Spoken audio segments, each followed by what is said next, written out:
Sinubukan nga ni Moira na kausapin itong si Carlos nang sa ganun na pagkagalitin nga sila nitong si Lynette. Ngunit hindi niya makukumbinsi itong si Carlos kung sa inakala daw niya na mapag-away niya itong si Lynette at si Carlos ay hindi mangyayari yun kung na bad trip umano itong si Moira dahil pinalaya siya sa Apex ay wag na wag umano siyang magtatangkang gambalain ang pagsasama nila ni Lynette dahil okay sila. Umano siyang mandadamay sa kanyang kabadtripan dahil pinalaya siya sa Apex. Ang maigi pa umano'y lubayan na sila at patahimiking mag-asawa at wag na wag ng gambalain pangmuli. Hindi mapakali si Moira.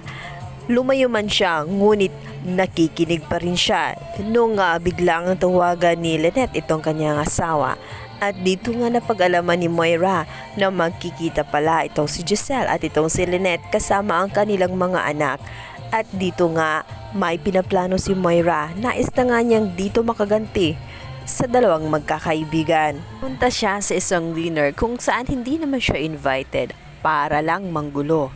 At dito ngayon napag-alaman niya na nag-order nga itong si Carlos Benetes ng mga cupcakes para isalubong nga dito kay Justin at nang matuwa naman dahil pumayag ito at sumama sa kanilang dinner sa labas.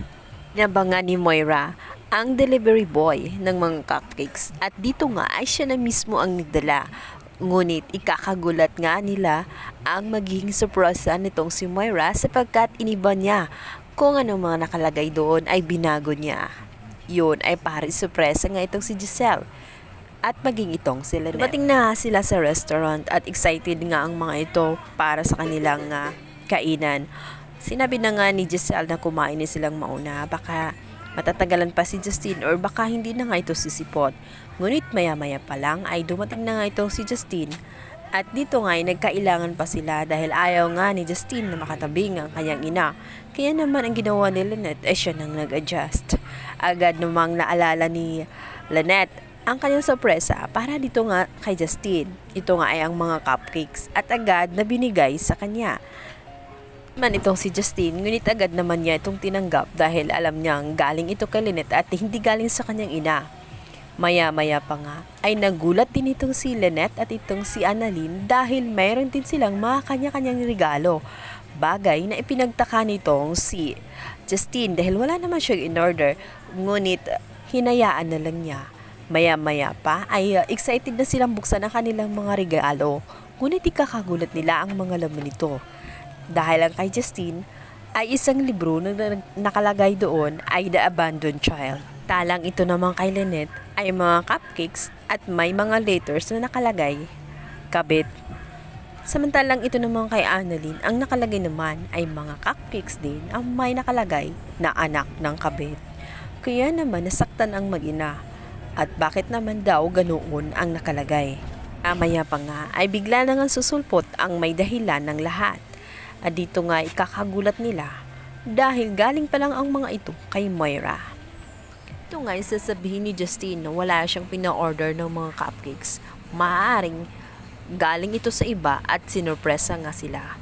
Maya-maya pa nga ay lumitaw na ang may sala. Ito nga si Moira at nagpapalakpak pa sa saya dahil nasira niya ang kanilang dinner. Galit na galit si Giselle dahil minsan nga lang at noong time na yon nga lang pumayag itong si Justin, sinira pa ni Moira ang kanilang moments. Sinabi niya na kakaiba umano itong si Moira dahil para na lang itong kabuti na bigla na lang sumusulpot kung saan-saan at naghahasik ng lagim. Mang naboysit ang magkakaibigan sa pagmukha ni Moira. Sinabi niya rito, sigurado sila na siya rin ang may pakana sa mga cupcakes na kung ano nung sinusulat dahil nais nitong sirain ang kanilang moments. Talaga naman daw itong si Moira, napakapakapal ang mukha at ayaw silang tantanan. Ano ba daw talaga ang gusto niyang mangyari? Galit nga nitong si Giselle ay tinawagan niya ang mga security guard at agad na pinakaladkad itong si Moira palabas ng restaurant. Sinabi niya rito na nanggugulo ang babaeng yun at kailangan damputin palabas. Kaya naman ang mga security guard ay dali-daling pumasok at tinaboy na nga itong si Moira.